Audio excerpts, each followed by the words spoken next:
This episode is brought to you in association with Janus Henderson Investors. It's for promotional purposes only, is not for forward distribution, and the value of an investment can fall as well as rise. Past performance is not a guide to future performance, and nothing in this episode should be construed as advice. Our discussion is for illustrative purposes only, and references made to individual securities should not constitute or form part of any offer or solicitation to issue, sell, subscribe, or purchase the security. Hello, and welcome to Trust Radio, the investment trust podcast hosted by Janus Henderson Investors, where we take a deep dive into the questions investors really want to know the answers to. My name is Andrew Chiguri, and today I'm joined by Ben Lofthouse to discuss factors currently affecting the market, such as supply chain disruptions, higher inflation and energy costs, and how he's navigating this market environment. Ben also touches on areas he's finding opportunities and highlights how companies within the portfolio are dealing with some of these challenges. Ben, thank you for joining us. Morning. It's been a difficult start for global markets to begin the year. The combination of persistent bottlenecks in the supply chain and booming energy prices have driven inflation higher. And this has led markets to price in, higher interest rates by central banks globally. As a globally diversified trust, how are you currently navigating this market environment? This has been one of the most difficult periods for investors for a long time because both bonds and equities at times have fallen. I'm pleased to say, the portfolio has held up well over this period. And, one of the big parts of that, and when I say held up well, for the last 6 months to the end of February, the return was effectively flat. So, no money has been lost by investors. The key to that has been diversification. So if you'd taken a very large bet that interest rates would stay very low for longer, you would have found that very difficult and it would have gone against you. And then in the same way, if you'd taken a bet that if things were going to be tough and that rates would go up, some of the things that you said would go up haven't gone up with them. So a lot of the correlations people are used to have been difficult. The key thing has been looking for companies where the valuation wasn't too high. So what we've seen is a big devaluation in some parts of the equity markets. And that's partly because when interest rates go up, PE ratios quite often fall. And the other thing has been to look for companies, that have been benefiting from the broadening out of growth. So growth into other areas, such as the energy transition, such as infrastructure. So it's been, it has been a difficult time and a tragic time, but actually there have been parts of the market where it's been possible to hide from that. You talked about diversification there and some areas that you're finding opportunities. And obviously, the key point there is one of them is the energy transition. Could you talk us and give us some examples about areas where you've been finding opportunities and provide some stock-specific examples as well? What we're seeing on a long-term trend is an effort to decarbonize. And then what we've seen more recently is on top of that, an effort to improve the security of supply. We added to some of the oil and gas sector last year. So not because of what's going on at the moment, but on the basis that we will need something like gas as a natural gas as a transitionary fuel to help countries to wean themselves off coal and off oil, as a lot of places use coal and oil for energy, and in this country, heating, for example.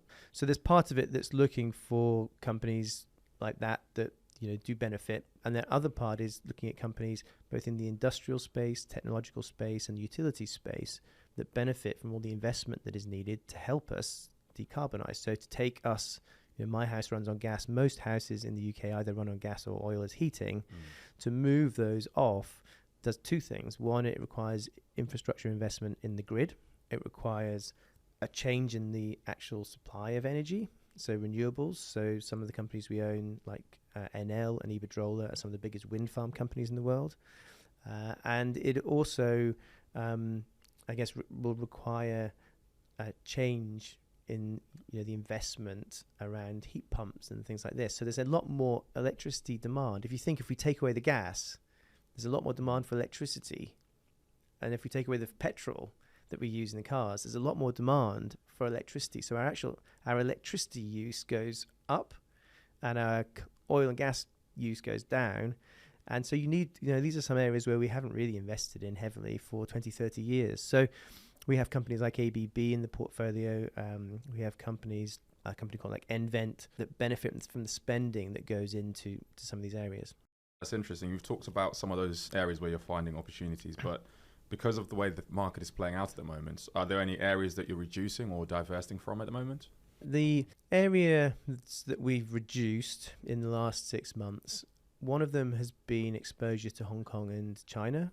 I think our base case assumption for this year, outside of what the things we've been talking about earlier, like interest rates, is that generally we're opening up. I had a terrible journey in this morning, and it's because London is fully back up and running. And so what we're seeing in general, that assumption of opening up and services benefiting is working.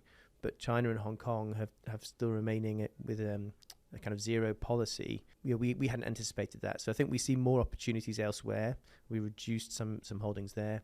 And the other thing is to look for companies that perhaps are overvalued or have come to fair value because of the scarcity there was a few years ago. So we have reduced some areas of semiconductors, and we have reduced some areas of the financial markets that have done particularly well in the last 5 or 6 months.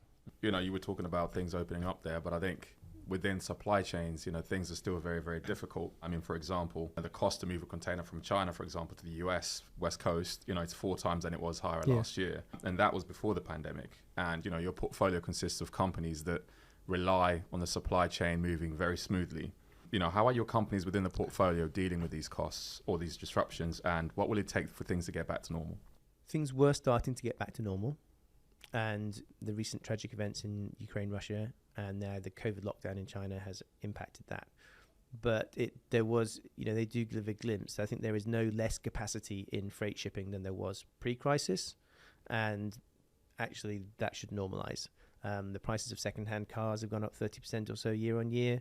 That should not be normal. So those things will abate, and we've started to see them abate already, actually. We have started to see the second-hand car prices and freight costs not going up as much year on year. I think what you've seen longer term, it's worth saying a large part of the portfolio isn't actually impacted. So when you take healthcare, telecommunications, even financial services, which make large parts of the portfolio, they don't use lots of parts that are shipped around the world. They don't use, they're not held back. They've got recurring revenues. And so it's worth saying it's quite concentrated, but where it is concentrated, it's an enormous problem. We are seeing some people building in, I think in the future, we'll see people carrying higher inventories. We're seeing people diversify their supply chains. They are doing some onshoring, but they're also doing nearshoring. So moving things nearer to. So if you're selling things in Europe, maybe rather than selling them from Asia, you might have them produced in Africa or Eastern Europe. If you're selling things in North America, you might have things produced in Mexico, not in Vietnam. And in the same way, we might find that people move things to Vietnam that maybe had them produced in Brazil. And what would that be? Things like iron ore and gas. People previously, when those freight rates were very low, were shipping things from Brazil to China. Now you're seeing actually the market for goods from New Zealand and Australia in the agricultural space to China is probably more competitive than it was. So we're seeing a change in supply chains, and we're seeing people kind of increasingly looking to build in a bit of kind of buffer. Yeah, I think concept of nearshoring, is quite interesting because within supply chains, you can build a little bit of resiliency, for example, within companies. But on the other side of that coin, what could be the negative effects, for example, of nearshoring for companies? Well, longer term, there could be a couple of negative effects. One, if we take a very topical area like semiconductors, we are seeing an enormous increase in capital expenditure to build out semiconductor supply chains to make them less concentrated on, say, Taiwan and Korea, and freight and shipping. That takes years. So one of the reasons it's been so hard to react to some of these shortages is it turns out some stuff is really hard to make. And when it was there and it was being bought en masse, people assumed it was easy to make and they wanted to outsource it. And now we're finding out some things are hard to make. Now that does two things. One, it makes those companies more valuable. So for people like me who've been trying to tell people those companies are worth more, they're now worth more. But in 4 or 5 years, we might have too much semiconductor capacity. And I think that for investors is something they need to watch. It's just the reaction now often will lead to oversupply in the future. So back in 2006, 2007, we had a commodity super cycle in both oil and in mining, and we saw enormous capital expenditure lagging that. And then, if you remember, what did we see after that? Enormous falls in prices because we'd built out too much capacity, and there was a bit of a demand, slowdown. Yeah. And so, I think we may end up with a bit more capacity. So we could see some industries that are just less profitable than they were in the past, and I think that's something to watch out for. And the other thing we may see is that companies' margins could be lower as a result. So, having almost kind of got themselves, as fit as they possibly could be to hit the lowest cash use and the highest margin by finding the cheapest place in the world to do it. Once you start diversifying those sources away, you'll get diseconomies of scale, and you may see margins actually peaking. So those would be the two things that we're wary of on that basis. Okay. Speaking of margins, we're going to see higher costs remain for quite a long time. What are you hearing from your portfolio companies about these margin pressures? Because I think so far companies have been able to pass on some of these costs to consumers. What are you still hearing from your companies about that? It's quite topical. We've just had the Q1 reporting season has been happening at the moment. And, I'm pleased to say the companies in the portfolio are passing on their costs. And that's been the general message, is that they're able to pass on those costs. They do warn or caution that they don't know what the elasticity, of the demand will be. So they're aware that they've passed on the increases so far. And if they stay where they are, they're going to have to increase another lot. And I think they don't know yet what people will do to that, either in consumers or industrials or your customers, whether they'll take those costs. One thing that is helping at the moment is the supply chain constraints that you spoke about earlier. So it still is the fact that for some quite large areas, you still can't get enough stuff. So there's no danger of your competitor undercutting you. Yeah. I think on a 2-year view, we'll see much more competition coming back into lots of different spaces. And when we're talking about margin pressure, I think just last point on that one is, you talked about the consumer there. And I think the narrative so far has been that consumers saved up enough cash during the pandemic, so therefore they can absorb some of those costs being risen by companies.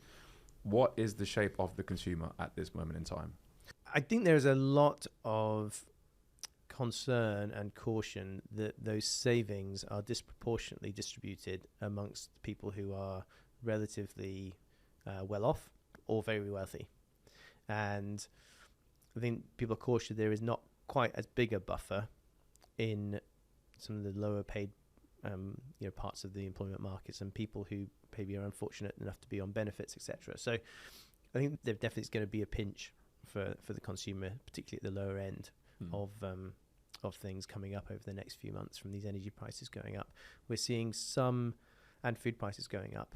And the other thing I would say is that whilst that is a significant issue, for some parts of the market or some parts of society and the economy in developed worlds, for emerging markets, that's probably much more. So I think that's something I think maybe people aren't talking about a lot, how big the food and energy shock will be, because their proportion of spend that goes on that is much higher than ours. Just to segue into something else, I think the direction of monetary policy, for example, and the energy transition, if you talked about earlier, are also some of the key things impacting investors. Starting with monetary policy, for example, tighter policy might not necessarily address the root cause of some of these supply chain issues. And if, some say rates are raised too quickly, that might actually hinder the economic recovery that we're starting to see on the back end of last year. What is the risk of a policy mishap at the moment, and what implications could that have on the market? I think what we can say is the thing you're talking about, the caution around raising rates to choke off growth, has been a reason that rates have been kept so low in recent years, and is a reason that still rates have not started going up in most economies in the world, most developed economies. So I'd say actually we're still very early in that process. The move from 25 basis points to 50 basis points, 50 basis points to 75 basis points, it's something we should fully expect and should have fully expected, because they are unusually low rates on the other side of, well, if you don't have COVID, if you don't have a COVID pandemic that has shut down everything. So the policy mishap could come, but I feel it is not happening now. And so we will only know whether they follow the path that they're talking about in 6 to 7 to 8 months. And that will be contingent on the data that's happening in 6 to 7 to 8 months. So I personally feel it's too early to talk about policy mistakes. And if anything, the policy mistakes that we're most talking about now is the fact that these interest rates have been kept too low. Right. Most developed world central banks are still buying bonds. We're talking as if they've embarked on an enormous tightening process, but they are still buying them.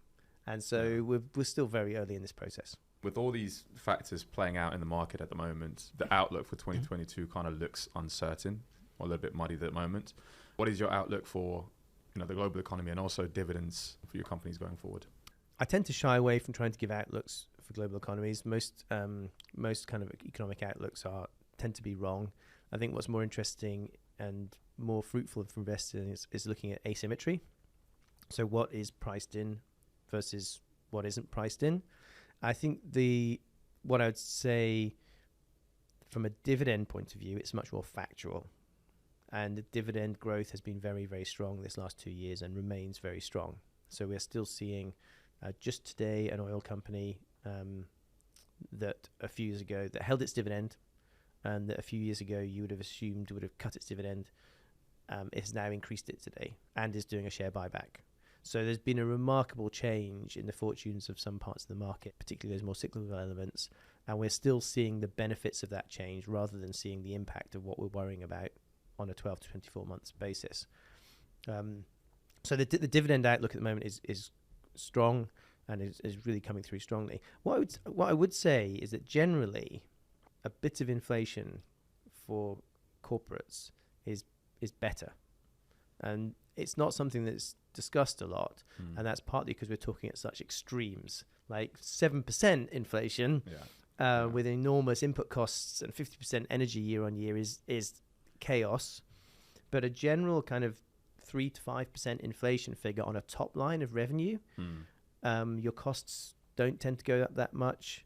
Your labor costs don't tend to go up as much. So historically, equity markets have been much more worried about deflation. And over the last 10 years, we've discussed deflation more than inflation. And so we're in this strange period where we're all worrying about inflation because it's happened so quickly and there's so much of it. But for most of the companies that we're talking to at the moment, they're still seeing the benefit of the higher inflation in their top line. So companies like Nestle and Coca-Cola, which aren't particularly cyclical, are seeing 6, 7, 8, 9% top line revenue growth. And that helps you offset the freight costs and the energy costs, particularly if somewhere in there, some of those costs come down. So, if the plastics costs come down whilst the grain cost is going up, there are a lot of moving parts. So that is really what the focus is over the next 12 months. If you can get a flatlining or an abatement of some of these inflation figures with a bit of inflation remaining on the top line, more companies than you think will feel that's okay. And the biggest single issue that companies are finding at the moment is that they can't find the people. And that's one of the reasons why wage growth is going up so quickly.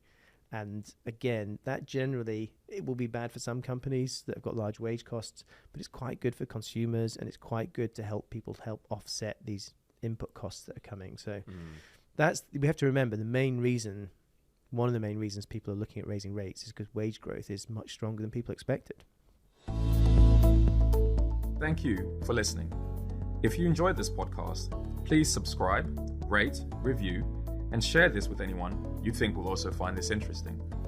If you want to learn more about investment trusts, we have a wealth of information available on our website, which you can find in the show notes. Important information, not for onward distribution. Before investing in an investment trust referred to in this podcast, you should satisfy yourself as to its suitability and the risks involved. You may wish to consult a financial advisor. This is a marketing communication. Please refer to the AIFMD disclosure document and the annual reports of the AIF before making any final investment decisions. Past performance does not predict future returns. The value of an investment and the income from it can fall as well as rise, and you may not get back the amount you originally invested. Tax assumptions and reliefs depend upon an investor's particular circumstances and may change if those circumstances or the law change. Nothing in this podcast is intended to or should be construed as advice. This podcast is not a recommendation to sell or purchase any investment. It does not form part of any contract for the sale or purchase of any investment. We may record telephone calls for our mutual protection, to improve customer service, and for the regulatory record-keeping purposes. Issued in the UK by Janus Henderson Investors. Janus Henderson Investors is the name under which investment products and services are provided by Janus Henderson Investors International Limited. Reg number 3594615. Janus Henderson Investors UK Limited. Reg number 906355.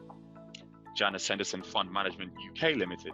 Reg number 2678531. Henderson Equity Partners Limited. Reg number 2606646. Each registered in England and Wales at 201 Bishopsgate, in London, EC2M 3AE, and regulated by the Financial Conduct Authority, and Henderson Management S.A. Reg number B22848 at 2 Rue de Bitbourg, L1273, Luxembourg, and regulated by the Commission de Surveillance du Secteur Financier. Janus Henderson. Knowledge Shared and Knowledge Labs are trademarks of Janus Henderson Group plc or one of its subsidiaries. Copyright Janus Henderson Group plc.